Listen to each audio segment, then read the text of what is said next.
کہ ہر جاندار شے کے وجود میں اس عظیم ہستی کی نشانیاں موجود ہیں، اور اسی حوالے سے اسے اس کی کچھ صفات بھی سمجھ میں آئی۔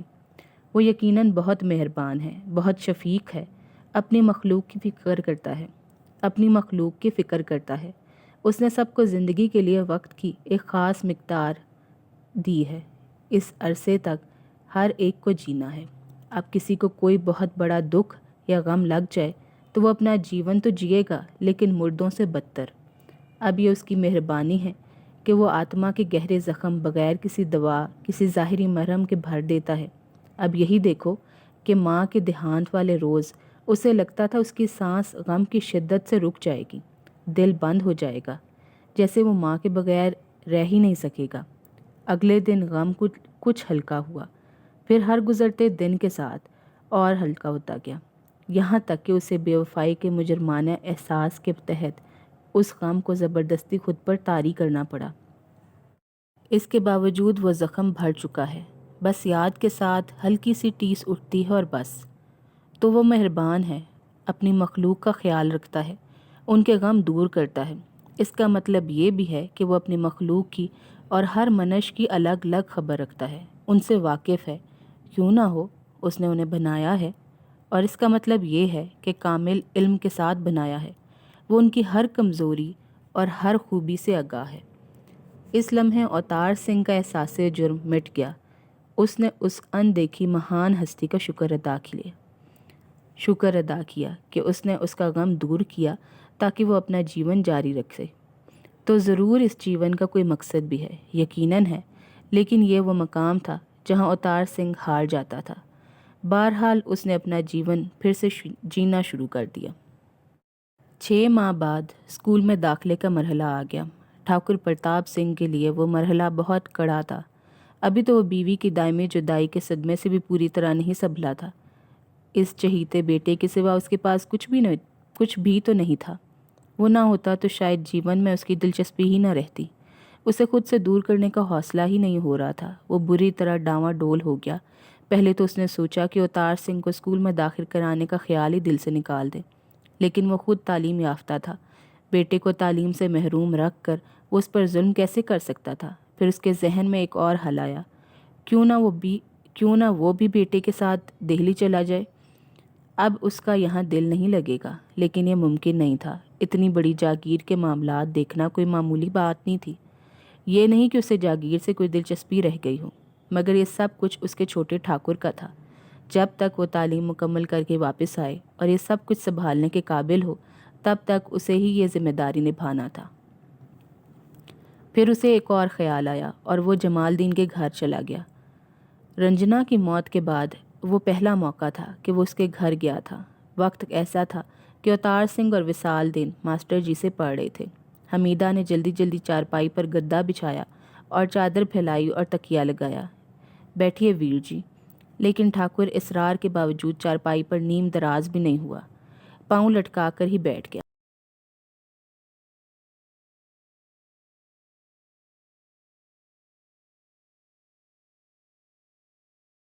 ہوتا کام مجھے ہے تو میں ہی آؤں گا نا، ٹھاکر نے کہا۔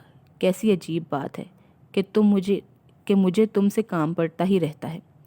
کیا حکم ہے ٹھاکر جی؟ میں آپ کے کسی کام آ سکوں، اس سے بڑی خوشی میرے لیے کیا ہوگی؟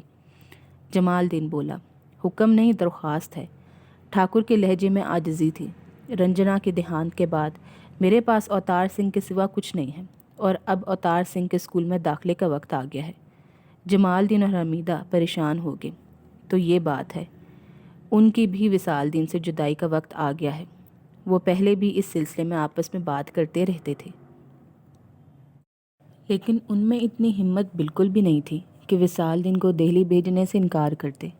حمیدہ تو اب بھی کچھ نہ بولی، لیکن جمال الدین نے بہت خوش دلی سے کہا، میں نے تو پہلے بھی آپ سے کہا تھا ٹھاکر جی کہ یہ بھی آپ کا ہم پر احسان ہے، ورنہ ہم وصال الدین کو کہاں پڑھوا سکتے تھے۔ وہ چھوٹے ٹھاکر کے ساتھ دہلی ضرور جائے گا سرکار، آپ بالکل فکر نہ کریں۔ وہ تو جائے گا جمال الدین، مگر میں تمہارے پاس ایک اور کام سے آیا ہوں۔ اب تو جمال الدین اور حمیدہ کی تشویش کی کوئی حد نہیں رہی تھی۔ کیا حکم ہے سرکار؟ فرمائیں تو، جمال الدین نے مرے مرے لہجے میں پوچھا۔ اب میں اوتار سنگھ کے بغیر نہیں رہ سکتا، میں بھی اس کے ساتھ دہلی جانا چاہتا ہوں۔ یہ کیسے ہو سکتا ہے ٹھاکر جی؟ جاگیر کا کیا ہوگا؟ جمال الدین نے اچنبھے سے کہا۔ ہو سکتا ہے، اسی لیے تو میں تمہارے پاس آیا ہوں۔ جمال الدین کی سمجھ میں کچھ نہیں آیا، وہ خالی خالی نظروں سے ٹھاکر کو تکتا رہا۔ اب یہ سب کچھ تم کو سنبھالنا ہے جمال الدین۔ یہ جمال الدین کے لیے دھماکہ تھا۔ وہ اضطراری طور پر موڑھے سے اٹھ کھڑا ہوا۔ میں کیسے سنبھالوں گا ٹھاکر جی؟ اس نے ہکلاتے ہوئے کہا۔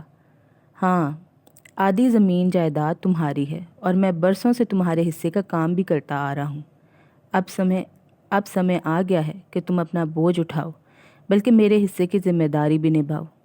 جمال الدین کا یہ حال تھا کہ کاٹو تو جسم میں خون نہیں۔ ٹھاکر جی، آپ کے حکم پر میں کچھ بھی کر سکتا ہوں، لیکن اس کام کی تو مجھ میں اہلیت ہی نہیں ہے۔ سب کچھ تباہ ہو جائے گا ٹھاکر جی، یہ کام تو میرے بس کا نہیں۔ وہ بری طرح گڑ گڑا رہا تھا۔ آدمی کوشش کرے تو کچھ بھی ہو سکتا ہے ٹھاکر جی، اللہ نے ہر آدمی کو ہر کام کے لیے پیدا نہیں کیا۔ جمال الدین رونے لگا۔ میں کسان ہوں، زمین میں بس ہل چلا سکتا ہوں۔ آپ جانتے ہیں سب کچھ ہم نے صرف آپ کی خاطر لیا، آپ کا حکم نہیں ٹال سکتے تھے۔ آپ ہر سال ہمیں حصہ لا کر دیتے رہے، ہم سنبھال کر رکھتے رہے۔ ہم آپ کے کہنے پر بھی زمیندار نہیں بن سکے، صرف اس لیے کہ یہ ہمارے بس کا کام نہیں، پر حکم آپ کا تھا اس لیے ٹال نہیں سکے۔ صرف آپ کی خوشی کی خاطر میں نے یہ سب قبول کیا۔ انکار کرتا تو گستاخی ہوتی، مگر کیا معلوم تھا کہ ایک دن آئے گا جب مجھے آپ کو انکار کرنا پڑے گا۔ آج تو لگتا ہے زندگی عکارت ہو گئی۔ کاش ٹھاکر جی، کاش میں آپ کے کام آ سکتا، پر مجھے تو کسی پر حکم چلانا آتا ہی نہیں، اور آپ کا کام تو بادشاہ کا کام ہے ٹھاکر جی۔ جمال الدین اب ہچکیوں سے رو رہا تھا۔ ٹھاکر پرتاپ سنگھ تڑپ کر اٹھا اور اسے گلے لگا لیا۔ چلو جمال الدین، تم چنتا نہ کرو، اس نے اس کے آنسو پونجھتے ہوئے کہا۔ جب تک میں موجود ہوں سنبھال لوں گا، لیکن میرے بعد کیا ہوگا؟ ایسی باتیں نہ کریں ویر جی، حمیدہ نے تیز لہجے میں کہا۔ اللہ آپ کو بہت عمر دے گا، پھر بھی جانا تو ہر منش کو ہے، کون جانے کب کس کا بلاوا آ جائے۔ تب چھوٹے ٹھاکر ہوں گے نا؟ ٹھیک ہے بہنا، جو بھاگیہ میں ہے سو تو ہوگا، ٹھاکر نے تھکی تھکی لہجے میں کہا۔ اب ٹھاکر پرتاپ سنگھ کو ایک ہی پریشانی تھی، اس کا بیٹا داخلے کا ٹیسٹ پاس کرے گا یا نہیں، اس کا داخلہ ہو بھی سکے گا۔ اس نے اس سلسلے میں کانتی پرساد سے بات کی۔ ماسٹر جی، اوتار سنگھ ٹیسٹ پاس کر لے گا؟ اس کے لہجے میں شک تھا۔ کیسی بات کرتے ہیں ٹھاکر جی؟ ماسٹر جی گویا برا مان کر بولے۔ چھوٹے ٹھاکر کو ابھی میٹرک کا امتحان دلوائیں تو وہ ٹاپ کریں گے۔ آپ اس ٹیسٹ کی بات کر رہے ہیں؟ آپ نے اپنے بیٹے کی لیاقت دیکھی ہی نہیں۔ ٹھاکر کو فخر کا احساس ہوا، لیکن یہ بھی ممکن تھا کہ ماسٹر جی مبالغے سے کام لے رہے ہوں۔ آپ کو پکا یقین ہے ماسٹر جی؟ اگر اس کے خلاف ہوا تو میں پڑھانا چھوڑ دوں گا۔ اب ٹھاکر مطمئن ہو گیا۔ اسے بیٹے سے اپنی بے خبری پر افسوس ہونے لگا۔ وہ بس اتنا جانتا تھا کہ اس کا بیٹا سوال بہت کرتا ہے۔ لیکن ایک مسئلہ ہے ٹھاکر جی، کانتی پرساد نے اچانک کہا۔ ٹھاکر کا دل بری طرح دھڑکا۔ اب وہ مطمئن ہوا ہے تو ماسٹر جی نے جانے کون سا مسئلہ کھڑا کر دیا ہے۔ مجھے صرف اس بات کی فکر ہے کہ میرے بیٹے کو اسکول میں داخلہ مل جائے گا۔ اس طرف سے تو بے فکر رہیں، مگر میں نہیں سمجھتا کہ وصال الدین وہ ٹیسٹ پاس کر سکتا ہے۔ کیا مطلب؟ ٹھاکر جی، چھوٹے ٹھاکر کے برعکس وصال الدین کو پڑھائی میں کوئی دلچسپی نہیں۔ وہ تو بس چھوٹے ٹھاکر کا سایہ ہے، ان کی محبت میں ان کے ساتھ بیٹھ جاتا ہے اور مارے بندے پڑھ بھی لیتا ہے، لیکن میں جانتا ہوں کہ وہ اس ٹیسٹ میں کامیاب نہیں ہو سکتا۔ یہ تو الجھن کی بات ہے، ٹھاکر نے تفکر آمیز لہجے میں کہا۔ اوتار سنگھ بھی اس کے بغیر نہیں رہ سکتا۔ اچھا ماسٹر جی، کچھ اپائے ہے اس کا؟ کانتی پرساد کچھ دیر سوچتے رہے، پھر بولے۔ میری تو سمجھ میں نہیں آتا۔ بہت بڑا فرق ہے دونوں کی قابلیت میں، ٹھاکر نے پوچھا۔ میں نے عرض کیا نا کہ چھوٹے ٹھاکر ابھی میٹرک کا امتحان دیں تو ٹاپ کر لیں، جبکہ وصال الدین کی قابلیت بمشکل 5ویں تک کی ہے۔ ٹھاکر کی آنکھیں چمکنے لگیں۔ تب تو مسئلہ حل ہو سکتا ہے ماسٹر جی۔ جی، میں سمجھا نہیں۔ آپ مجھے ایک بات بتائیں، وصال الدین کو 6ٹی جماعت کے ٹیسٹ میں بٹھایا جائے تو وہ کامیاب ہو سکتا ہے؟ کانتی پرساد نے پھر کچھ دیر سوچا۔ جی، میرے خیال میں یہ ممکن ہے۔ بس تو ٹھیک ہے، ہم اوتار سنگھ کو 8ویں میں اور وصال دین کو 6ٹھی میں داخلہ دلائیں گے۔ ٹھاکر نے سکون کی سانس لی۔ ابھی 1 ہفتہ باقی ہے، آپ اتنے دن میں وصال دین کو کم از کم اس حد تک پکا کر دیں۔ میں کوشش کروں گا ٹھاکر جی، کانتی پرساد نے کہا، مگر ان کے لہجے میں یقین کی کمی تھی۔ اسی شام کانتی پرساد نے کہا، وصال دین 1 ہفتہ ہے، اس میں پوری تیاری کر لو۔ میں دیکھتا ہوں تم پڑھنے میں پوری دلچسپی نہیں لیتے ہو۔ تمہیں پتہ ہے اگر تمہیں داخلہ نہیں ملا تو تمہارا ایک بہت بڑا نقصان ہو جائے گا۔ وصال دین نے کچھ کہا نہیں، بس مستفسرانہ نظروں سے انہیں دیکھتا رہا۔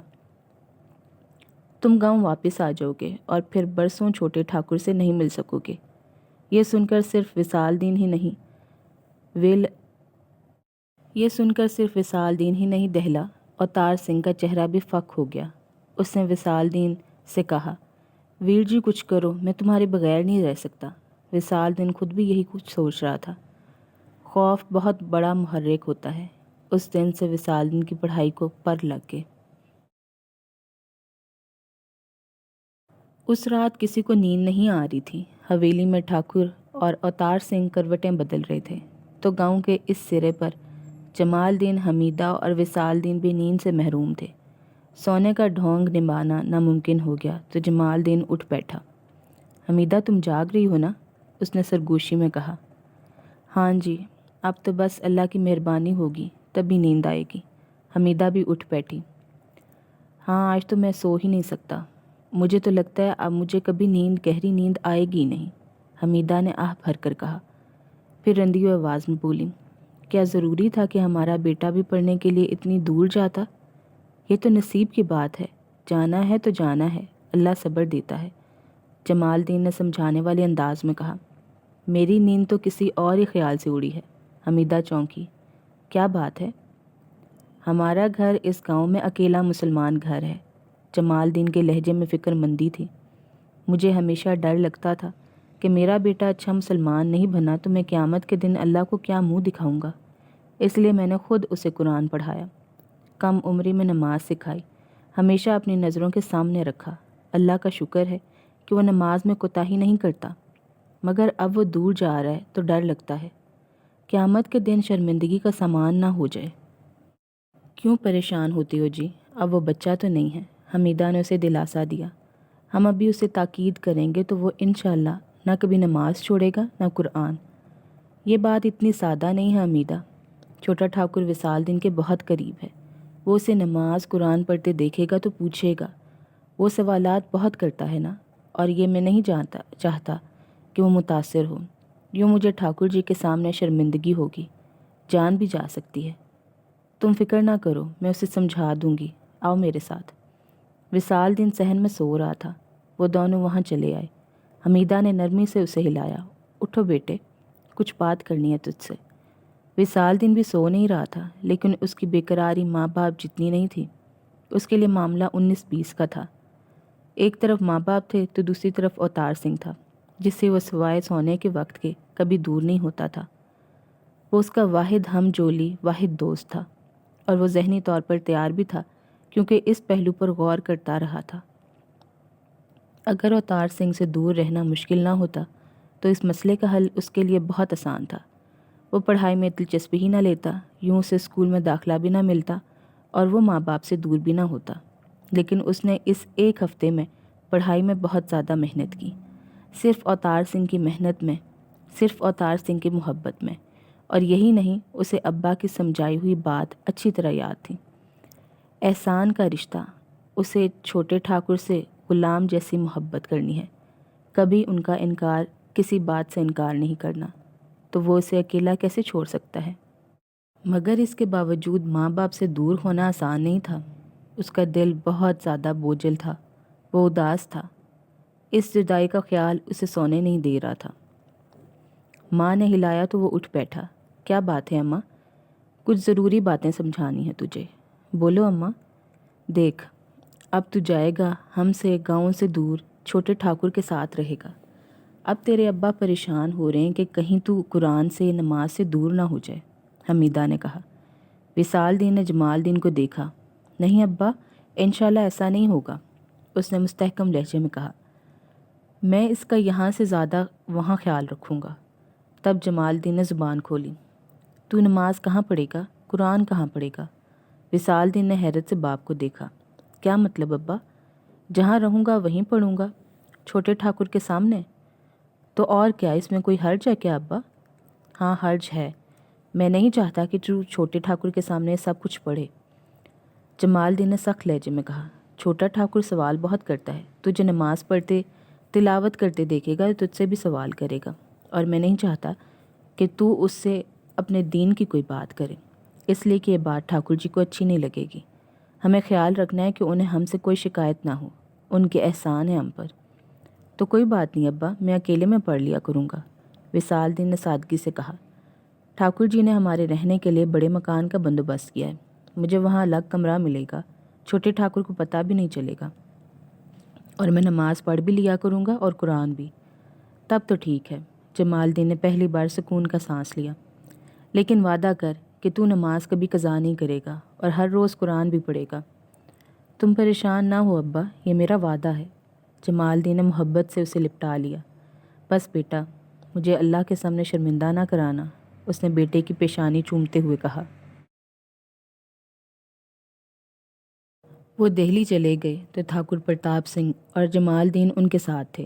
کانتی پرساد کی توقع کے عین مطابق اوتار سنگھ نے داخلے کا ٹیسٹ بڑی شان سے پاس کیا، مگر اصل کارنامہ یہ تھا کہ وصال الدین کو بھی چھٹی جماعت میں داخلہ مل گیا۔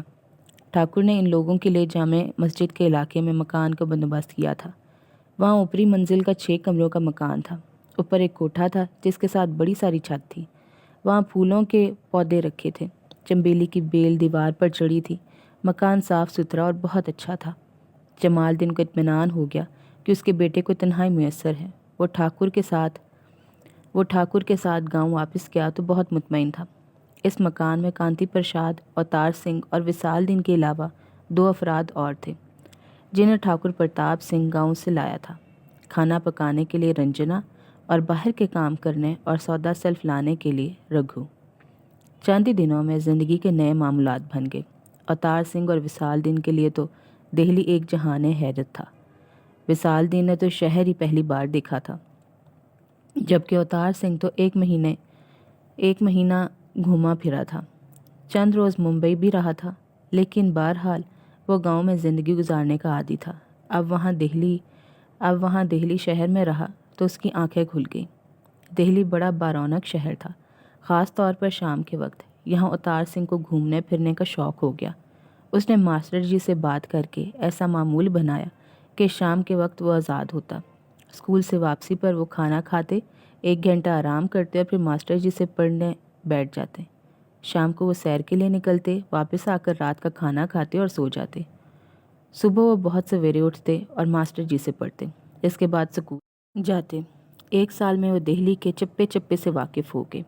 اوتار سنگھ نے 8ویں پاس کر لی اور وصال الدین نے 6ٹھی۔ گرمیوں کی چھٹیوں میں وہ گاؤں واپس گئے۔ اوتار سنگھ اب 14 سال کا ہو چکا تھا۔ شہر میں 1 سال گزارنے کے بعد گاؤں انہیں پہلے سے بھی اچھا لگا۔ وہاں شور و غل نہیں، سکون تھا۔ وہاں آ کر اوتار سنگھ کو احساس ہوا کہ دہلی نے اسے کتنا تبدیل کر دیا ہے۔ اس 1 سال میں اس کا تجسس صرف مادی اور ظاہری چیزوں تک محدود ہو گیا تھا۔ اس نے سوچنا اور غور کرنا چھوڑ دیا تھا۔ اسے یاد آیا کہ اس کے ذہن میں بہت سے سوال تھے جن کے جواب اسے کھوجنے تھے، لیکن دہلی میں یہ عمل رک گیا تھا۔ اسے افسوس ہونے لگا۔ تنہائی میں بیٹھ کر سوچنا اسے کتنا اچھا لگتا تھا۔ دہلی میں اس تنہائی کو اس نے خود چھوڑ دیا تھا۔ گاؤں میں اس نے پھر سے سوچنا شروع کر دیا۔ تبھی اسے احساس ہوا کہ دہلی میں اس نے گھومنے پھرنے، سیر کرنے میں جو وقت صرف کیا وہ ضائع نہیں ہوا۔ اس سے تو اس کے مشاہدات میں زبردست اضافہ ہوا تھا، اور وہ ہمیشہ مشاہدات ہی کی بنیاد پر سوچتا آیا تھا۔ البتہ ایک کمی ضرور ہوئی تھی۔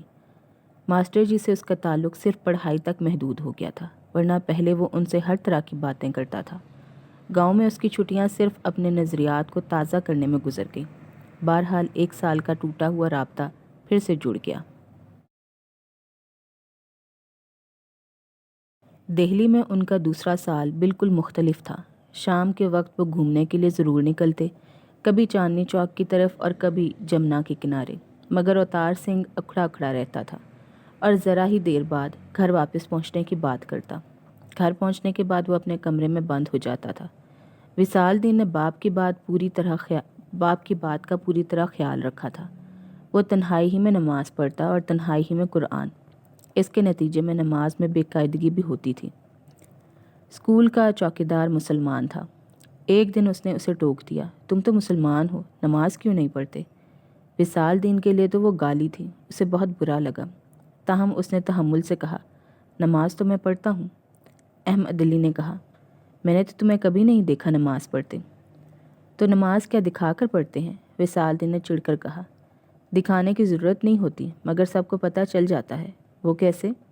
بھئی تمہارا گھر بھی جامع مسجد کے قریب ہے، مسجد میں نماز پڑھو گے تو دوسروں سے ملو گے، انہیں پتہ بھی چل جائے گا۔ احمد علی بولا، لیکن میں نے تو تمہیں کبھی مسجد میں نہیں دیکھا۔ اب وصال دین حیران تھا، میں مسجد کبھی گیا ہی نہیں۔ تو نماز کہاں پڑھتے ہو؟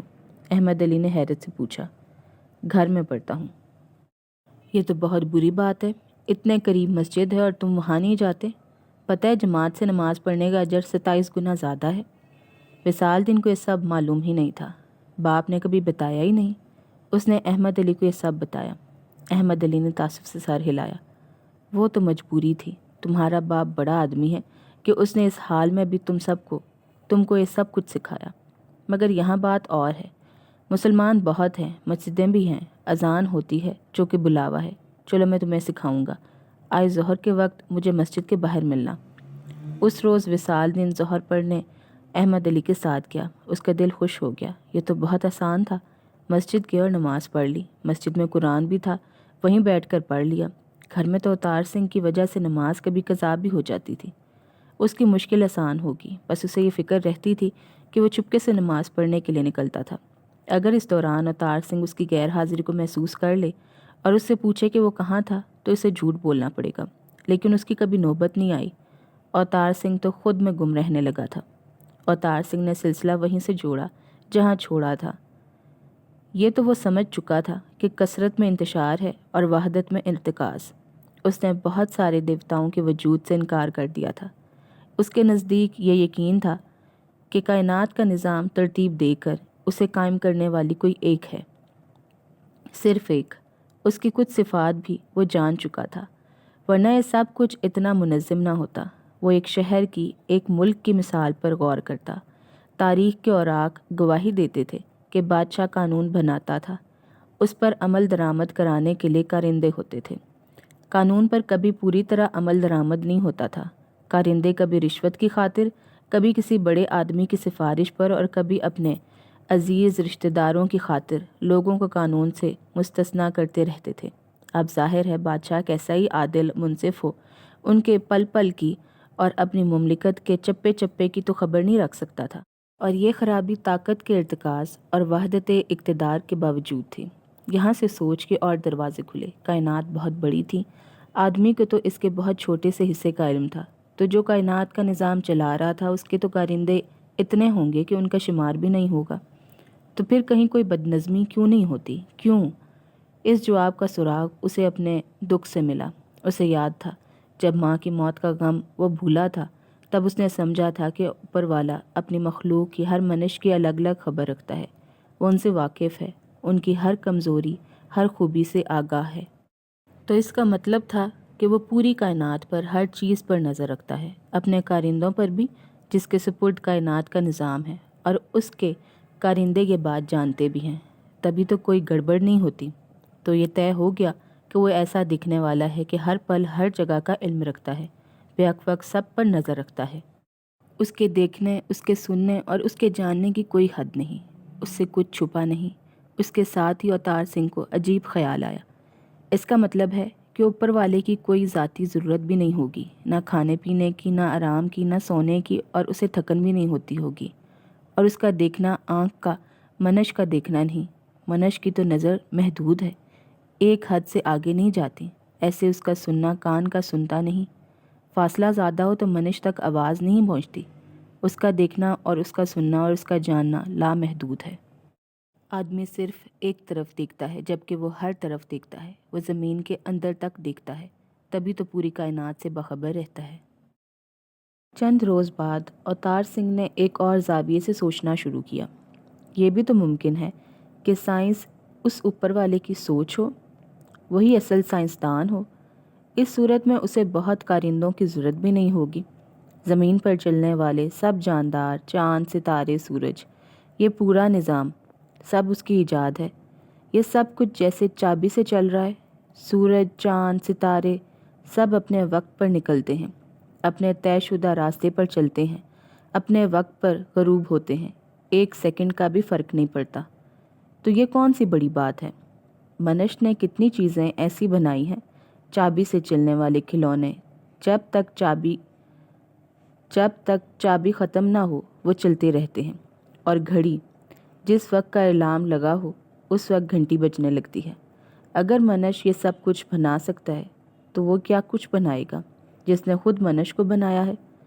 مہینوں وہ اس پر سوچتا رہا، ارد گرد مظاہر فطرت کو دیکھتا تو وہ اس تھیوری کا اور قائل ہو جاتا۔ اسے اس بات پر یقین ہو گیا کہ انسان کی سائنس کا آغاز ہی مظاہر فطرت کے بارے میں سوچنے سے ہوا ہے، اور اشارے اسے اپنے وجود کے اندر سے ملے ہوں گے۔ اس آخری خیال کی اس کے پاس کوئی وضاحت نہیں تھی، مگر یہ خیال خود ایک وضاحت تھا۔ یہ خیال اسے کیوں آیا؟ سب کو تو یہ خیال نہیں آتا، ورنہ دنیا میں ماسٹر جی جیسے سائنس کے لوگ نہیں ہوتے۔ یہ خیال بھی اس کے وجود کے اندر سے ملنے والا اشارہ ہے، اسے سوچنے کی دعوت دے رہا ہے۔ وہ مظاہر فطرت پر سوچتا رہا۔ زندگی کی سب سے پہلی ضرورت بلکہ شرط ہوا تھی، اور وہ سب کے لیے مفت تھی۔ اس پر کسی کی اجارہ داری نہیں تھی، اس پر کسی کا کوئی قبضہ نہیں تھا، کوئی کسی کی ہوا روک نہیں سکتا تھا۔ کیوں؟ اس لیے کہ زندگی اوپر والے کا حکم تھا، اس نے اسے منقطع کرنے کا اختیار کسی کو بھی نہیں دیا تھا۔ سائنس بتاتی ہے کہ انسان سانس کے ذریعے ہوا میں سے آکسیجن اندر لیتا ہے اور باہر کاربن ڈائی آکسائیڈ نکالتا ہے۔ ہوا ایک ایسا عنصر جو زمین کی فضا پر محیط ہے۔ ہوا مستقل طور پر گردش میں رہتی ہے۔ اس کے دباؤ میں کمی بیشی سے موسم پر اثر پڑتا ہے۔ اس کی ایک خاص مقدار ہے جو گردش میں ہے۔ اب ایسے میں اربوں انسانوں کے سانس لینے کے نتیجے میں قدرتی طور پر ہوا کی ترکیب بری طرح بگڑتی۔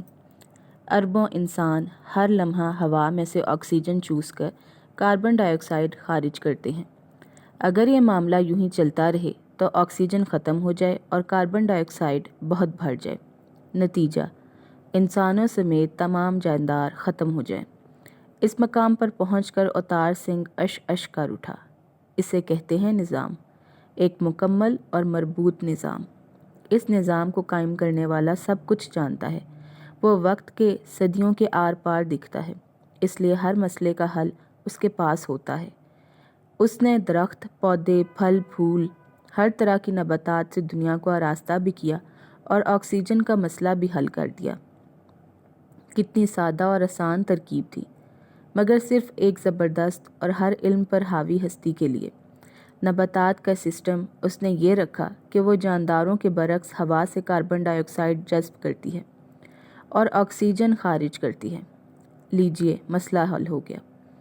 ہوا میں آکسیجن اور کاربن ڈائی آکسائیڈ کے تناسب میں بہت معمولی سی کمی بیشی تو ہو سکتی ہے، مگر ان کی مقدار میں بڑا فرق نہیں پڑتا۔ اوتار سنگھ نے دیکھا کہ یہ سارا چکر کا معاملہ ہے۔ ایک چیز سے دوسری چیز بنتی ہے اور دوسری چیز سے پھر پہلی چیز۔ رات کے پیچھے دن لگا ہے اور دن کے پیچھے رات۔ اسے اماں کی بات یاد آئی۔ انہوں نے کہا تھا، رات نہ ہوتی تو ہم آرام کیسے کرتے، اور دن نہ ہوتا تو ہم کام کیسے کرتے۔ اماں پڑھی لکھی نہیں تھی لیکن عقل مند تھی۔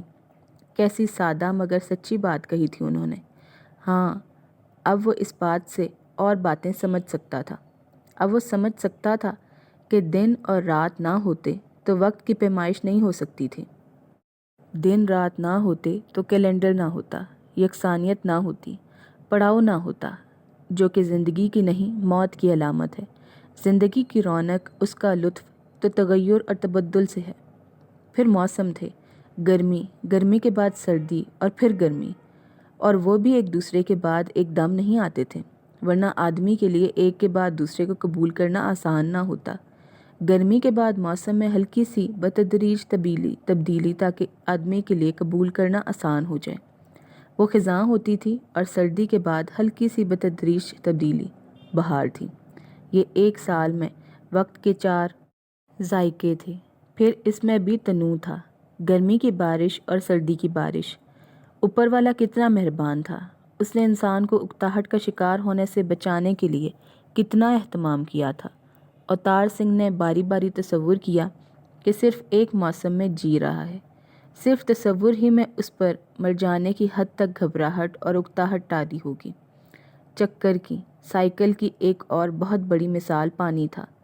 پانی کا سب سے بڑا ذخیرہ سمندر تھا، اتنا بڑا ذخیرہ کہ سمندر میں پانی کی مقدار کا اندازہ کرنا بھی ناممکن تھا۔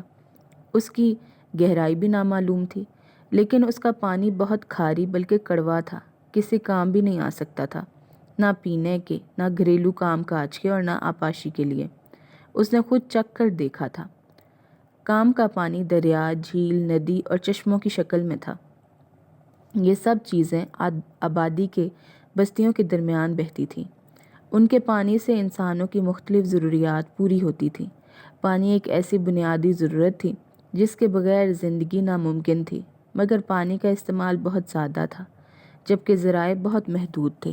یہاں اوپر والے سائنسدان کا بنایا ہوا ایک اور عظیم نظام سامنے آتا تھا۔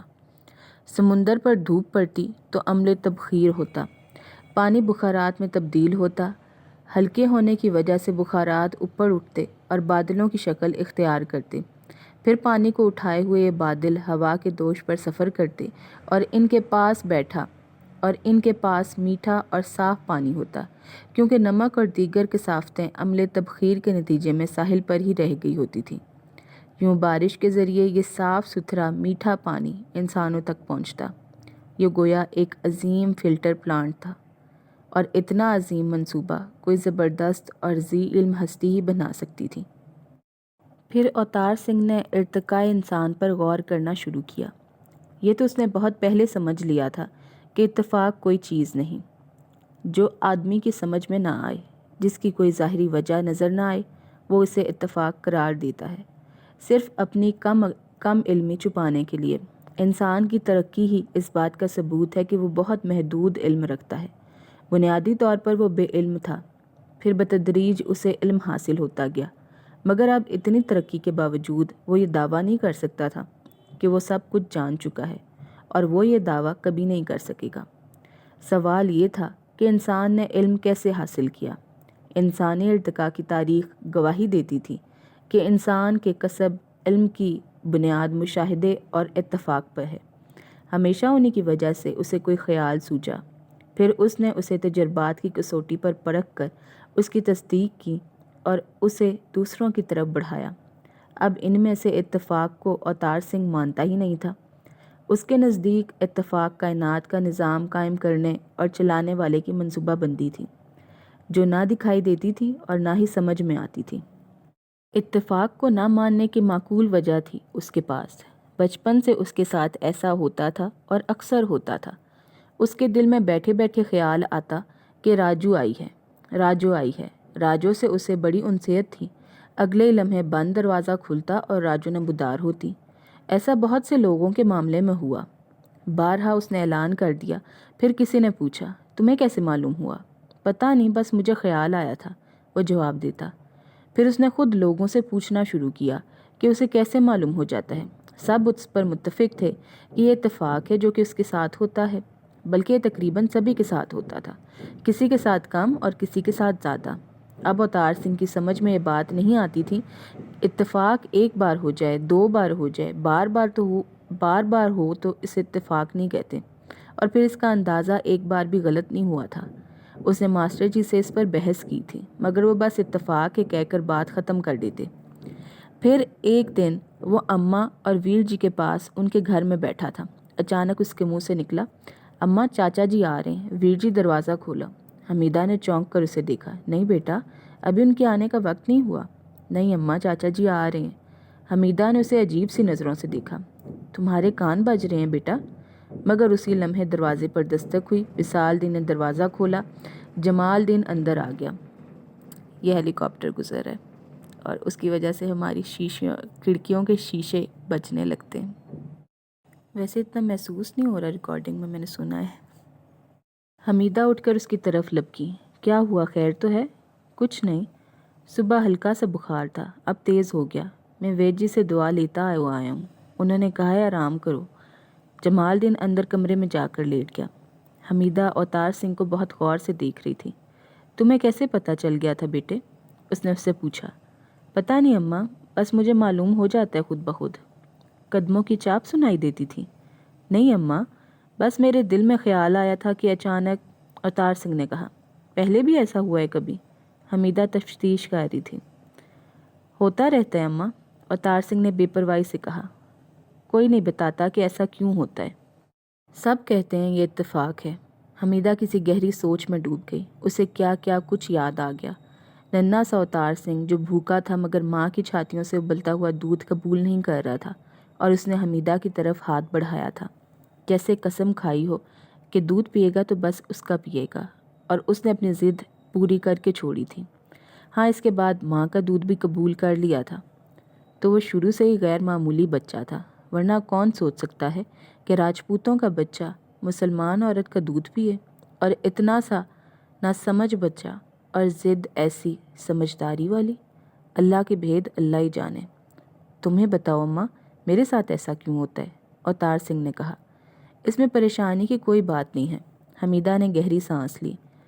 جو لوگ صاف ستھرے ہوں، صاف ستھرے رہیں، اللہ ان سے خوش ہوتا ہے اور ان کے بہت قریب ہوتا ہے، اور جس سے وہ خوش ہوتا ہے اسے اپنے علم میں سے جتنا چاہے دے دیتا ہے۔ تم خوش نصیب ہو بیٹے، اللہ نے تمہیں اپنے علم میں سے کچھ دے دیا ہے۔ اس بیان سے اوتار سنگھ کے ذہن میں کئی سوال اٹھے۔ وہ ذہنی طور پر بہت مرتب بچہ تھا۔ اس نے ان سوالوں کو ترتیب میں رکھ کر بات شروع کی۔ ہاں اماں، صاف ستھرا تو میں رہتا ہوں، یہ اتنی بڑی بات ہے کیا؟ تم صاف ستھرا رہنے کو کیا سمجھتے ہو؟ حمیدہ نے اس سے الٹا سوال کیا۔ میں دن میں 3 بار نہاتا ہوں، کپڑے میلے ہونے سے پہلے بدل کر صاف ستھرے کپڑے پہنتا ہوں۔ یہ تو ایک حصہ ہے صاف ستھرے پن کا، حمیدہ بولی۔ اپنے جسم کو پاک صاف رکھنا، روز نہانا اور صاف کپڑے پہننا، لیکن آدمی کو اندر سے بھی صاف ستھرا رہنا چاہیے۔ اندر سے؟ اوتار سنگھ نے حیرت سے کہا۔ ہاں بیٹے، اندر ہی، خیال اندر ہی تو پیدا ہوتا ہے۔ یہ بات اوتار سنگھ کی سمجھ میں آ گئی، یہ سچ تھا۔ خیال تو دل میں آتا تھا۔ دل میں؟ اور اس کے لیے خون کا صاف ستھرا ہونا بھی ضروری ہے۔ حمیدہ نے اپنی بات پوری کی۔ تو دل کو اور خون کو کیسے صاف کیا جا سکتا ہے؟ دھویا تو نہیں جا سکتا انہیں، اوتار سنگھ نے اعتراض کیا۔ خون غذا سے بنتا ہے، خون کی صفائی اس میں ہے کہ آدمی حلال کھائے، حرام نہ کھائے۔ یہ حلال حرام کیا ہوتا ہے اماں؟ اپنی محنت کی کمائی حلال ہے، کسی کی چیز بغیر اجازت کے لینا، چوری، بے ایمانی، کوئی بھی ناجائز کام، یہ سب حرام ہے۔ حمیدہ نے کہا۔ پھر اندر روح بھی ہوتی ہے، آتما؟ اوتار سنگھ نے جلدی سے کہا۔ ہاں، آتما کو پاک صاف رکھنے کے لیے اچھے کام، نیکیاں ہوتی ہیں۔ آدمی سچ بولے، لوگوں کے کام آئے اور برے کاموں سے بچے، جھوٹ نہ بولے، کسی انسان کو تکلیف نہ پہنچائے، یوں آدمی صاف ستھرا ہوتا ہے، تو پھر اللہ اس سے خوش ہوتا ہے، اس کے قریب ہوتا ہے، اس پر مہربان ہوتا ہے، اور اسے کچھ بھی دے دیتا ہے، یہاں تک کہ اپنے علم میں سے بھی کچھ علم دے دیتا ہے۔ علم میں سے کچھ علم؟ اوتار سنگھ نے دوسرا نکتہ اٹھایا۔ ہاں، کچھ، بہت تھوڑا۔ تو اللہ کے پاس بہت علم ہے؟ بہت نہیں، سارا علم۔ حمیدہ کے لہجے میں خفگی تھی۔ علم سارے کا سارا اللہ کا ہے، اور جو وہ بہت تھوڑا علم دیتا ہے تو وہ بھی بندے کے لیے بہت زیادہ ہوتا ہے۔ تو اللہ مجھ سے خوش ہے، میرے بہت قریب ہے؟ ہاں بیٹے، بس تم ہمیشہ اچھے رہنا۔ وہ ساری باتیں اوتار سنگھ کے دل میں اتر گئی تھیں۔ اس دن کے بعد وہ صفائی پر اور توجہ دینے لگا۔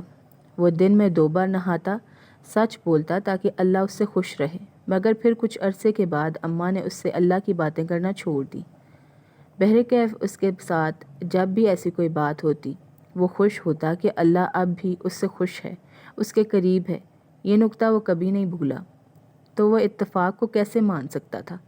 انسانی ارتقاء کی تاریخ بتاتی تھی کہ اوپر والے نے دنیا بنائی، جاندار پیدا کیے، نباتات اگائی اور ایک مکمل سسٹم بنایا۔ اس نے انسان کو پیدا کر کے یوں ہی نہیں چھوڑ دیا، اس نے اسے سکھایا بھی۔ وہ قدرت والا، بہت زبردست اور سب کچھ جاننے والا ہے، اس لیے اسے آدمی کے سامنے آنے اور اس سے اپنی آواز میں بات کرنے کی ضرورت نہیں تھی۔ اس نے مظاہر فطرت کے ذریعے اسے بہت کچھ سکھایا، اور اس کا تعلیم دینے کا سب سے بڑا ذریعہ خیال ہے، جو وہ جب چاہے کسی کے دل میں ڈال دیتا ہے۔ کم علم لوگ جو صرف اپنے حصوں پر یقین رکھتے ہیں اسے اتفاق کہتے ہیں۔ آدمی کو کشش ثقل کا علم کیسے ہوا؟ نیوٹن کو کتاب پڑھنی تھی، وہ اتفاق سے ایک درخت کے نیچے جا بیٹھا۔ اتفاق سے ایک سیب شاخ سے ٹوٹ کر اس کے سر پر گرا۔ تب نیوٹن نے غور کیا اور زمین کی کشش کو دریافت کیا۔ یہ بیان سائنس کا ہے، لیکن دوسرے زاویے سے دیکھیں تو اوپر والے کو یہ منظور تھا کہ آدمی کو زمین کی کشش کے بارے میں بتائے۔ وہ نیوٹن کو کتاب پڑھنے کے لیے درخت کے نیچے لے گیا، ورنہ نیوٹن اپنے کمرے میں بیٹھ کر بھی پڑھ سکتا تھا۔ پھر اس نے سیب گرایا، پھر نیوٹن کے دل میں خیال پیدا کیا، تب یہ دریافت ہوئی۔ اب اس سے پہلے اور اس کے بعد بھی انسانوں کے درمیان درخت سے پھل گرتے رہتے ہیں۔ کتنوں نے غور کیا کہ ایسا زمین کی کشش کی وجہ سے ہوتا ہے؟ یہ تو اب بھی کوئی نہیں سوچتا۔ اور ایسے اتفاق سے ارشمیدس نے کثافت کا اصول دریافت کیا، ورنہ آج بھی کتنے لوگ روز دریا میں، سمندر میں نہاتے ہیں، کسی کو یہ خیال نہیں آتا، لیکن ارشمیدس کا دریافت کردہ وہ کلیہ تمام انسانوں کے لیے کتابوں میں محفوظ ہو گیا۔ علم سے محروم انسان مشقت کی زندگی گزارتا تھا۔ اس نے پرندوں سے گھر بنانا سیکھا، درختوں سے اسے لباس کا خیال آیا، جھنجھلاہٹ میں کسی جانور کو پتھر مارا اور اس کا نتیجہ دیکھ کر اس نے پتھر سے ہتھیار اور اوزار بنائے۔ پرندوں کو اڑتے دیکھ کر اسے اڑنے کا شوق ہوا، لکڑی کو پانی میں نہ ڈوبتے دیکھا تو کشتی کا خیال سوچا، چونٹی کو بوجھ اٹھا کر چلتے دیکھا تو جانور سے بار برداری کا خیال آیا۔ غرض ہر دریافت، ہر ایجاد کے پیچھے صرف اور صرف مشاہدے اور خیال کی طاقت تھی، اور خیال کبھی اجتماعی نہیں تھا۔ ہمیشہ کسی فرد کو خیال سوچا اور اس نے کچھ دریافت یا ایجاد کیا، اور پھر اپنی تعریف کے لیے، خود کو نمایاں کرنے کے لیے اس کے بارے میں دوسروں کو بتایا۔ اگر خیال کوئی عام چیز ہوتا تو بیک وقت بہت سارے لوگوں پر اترتا۔ اس سے ثابت ہوتا ہے کہ کوئی قوت ہے جو کسی منتخب شخص کو کوئی ایسا خیال سونپتی ہے۔ یہ علم کا ذریعہ ہے۔ اوتار سنگھ کی سمجھ میں اماں کی بات پوری طرح آ گئی تھی کہ علم سارے کا سارا اللہ کا ہے۔ وہ جسے چاہتا ہے اسے بہت بہت تھوڑا سا علم دیتا ہے۔ آدمی کو تو وہ بہت زیادہ لگتا ہے، لیکن وہ علم کے سمندر کے ایک قطرے سے بھی زیادہ نہیں ہوتا، مگر بے خبر انسان کو بہت زیادہ لگتا ہے۔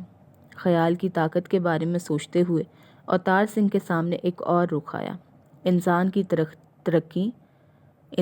ترقی خیال کے دم سے تھی، تو دوسری طرف اس کے مصائب اور دنیا میں شر اور فساد کا ذمہ دار بھی خیال ہی تھا، خیال بد۔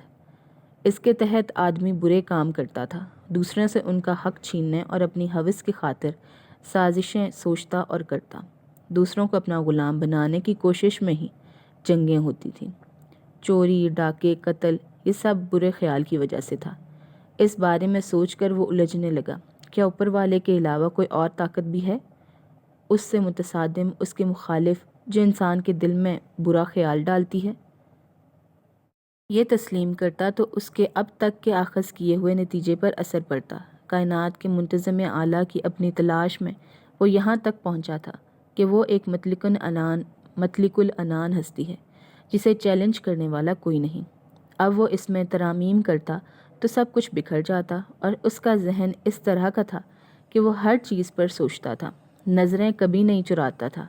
اسے ایسا لگ رہا تھا کہ اس کی اب تک کی تلاش رائگاں ہونے والی ہے۔ وہ سوچتا رہا۔ اچانک اسے ایک خیال آیا۔ اماں نے کہا تھا کہ آدمی صاف ستھرا رہے، اچھے کام کرے، برے کاموں سے بچے تو اللہ اس سے خوش ہوتا ہے، اس کے قریب ہوتا ہے اور اسے انعام دیتا ہے۔ تو اگر معاملہ برعکس ہو تو کیا ہوگا؟ یعنی آدمی گندا رہے، برے کام کرے اور اچھے کاموں سے بچے تو اللہ اس سے ناراض ہوگا اور اس سے دور ہو جائے گا اور اسے سزا دے گا۔ تو یہ برا خیال سزا بھی ہو سکتا ہے۔ یہ دلیل معقول اور مؤثر تھی۔ اس سے اوپر والے کی اور صفتیں بھی سامنے آتی تھیں۔ وہ انتقام لینے والا بھی ہے، برے کو اور برا کر دیتا ہے۔ وہ غصے والا بھی ہے، سزا بھی دیتا ہے، علم دیتا ہے مگر گمراہ بھی کر دیتا ہے۔ وہ مطمئن تو ہوا مگر بری طرح نہیں۔ برائی کی قوت والا تصور وہ مسترد نہیں کر سکتا تھا۔ پھر اس کی تلاش حق کی گاڑی ایک جھٹکے سے رک گئی تھی۔ اس کا بنیادی سبب اردو شاعری بنی تھی اور اس کے بعد عشق۔ صحیح معنوں میں اردو شاعری سے اس کا واسطہ اب 9ویں جماعت میں پڑا تھا۔ میر کو پڑھا تو پہلی بار اسے اندازہ ہوا کہ شاعری میں کتنی زیادہ قوت ہے اور وہ کیسا تحرک پیدا کرتی ہے۔ اور میر کی شاعری تو عجیب تھی، سکوت بھی طاری کرتی اور اس کے بعد تحرک بھی دیتی۔ آدمی شعر پڑھتا اور بیٹھے کا بیٹھا رہ جاتا، وقت سمیت گرد و پیش کی ہر چیز جیسے ساکت ہو جاتی۔ پھر اندر ایک تحرک جاگتا، دل چاہتا کہ اداس ہو جائیں اور وہ اداس ہو جاتا، بغیر کسی وجہ کے، جیسے میر کی شاعری اس کے اندر موجود اداس کر دینے والی کسی مشین میں چابی بھر دیتی۔ شاعری میں اس کے لیے کشش کا ایک بڑا سبب یہ تھا کہ شاعری کا بنیادی موضوع اور نفیس مضمون محبت تھی، عشق تھا، اور وہ محبت اور عشق کو سمجھنا چاہتا تھا۔ اس کی خاطر تو اس نے تلاش حق کا آغاز کیا تھا۔ کئی برس پہلے اس نے سوچا تھا کہ اوپر والے نے یہ دنیا بنائی، اسے وجود دیا، اس پر بڑی بڑی مہربانیاں کی، تو اسے ماں باپ سے بڑھ کر اس سے محبت کرنی چاہیے، لیکن بغیر دیکھے سمجھے اور جانے کوئی کسی سے اتنی محبت نہیں کر سکتا۔ چنانچہ اس نے اوپر والے کو کھوجنا شروع کر دیا، اور اس شاعری کے ذریعے اسے محبت کو سمجھنے کا موقع بھی ملا۔ پھر میر کے بعد وہ غالب تک پہنچا اور حیران رہ گیا۔ غالب کا تجسس، اس کی فکر، وہ تو جیسے اس کا ہی عکس تھا، جبکہ تجھ بن نہیں کوئی موجود۔ پھر یہ ہنگامہ اے خدا کیا ہے؟ سبزہ و گل کہاں سے آئے ہیں؟ ابر کیا چیز ہے؟ ہوا کیا ہے؟ یہ پری چہرہ لوگ کیسے ہیں؟ اشو و غم زدہ ادا کیا ہے؟ اور غالب کا ایک شعر تو اس پر چھا ہی گیا۔ نہ تھا کچھ تو خدا تھا، کچھ نہ ہوتا تو خدا ہوتا، ڈبویا مجھ کو ہونے نے، نہ ہوتا میں تو کیا ہوتا۔ شاعری کے مطالعے کا شوق پھڑ گیا، وہ کتابیں خرید کر لانے لگا۔ نصاب کی شاعری بہت پیچھے رہ گئی۔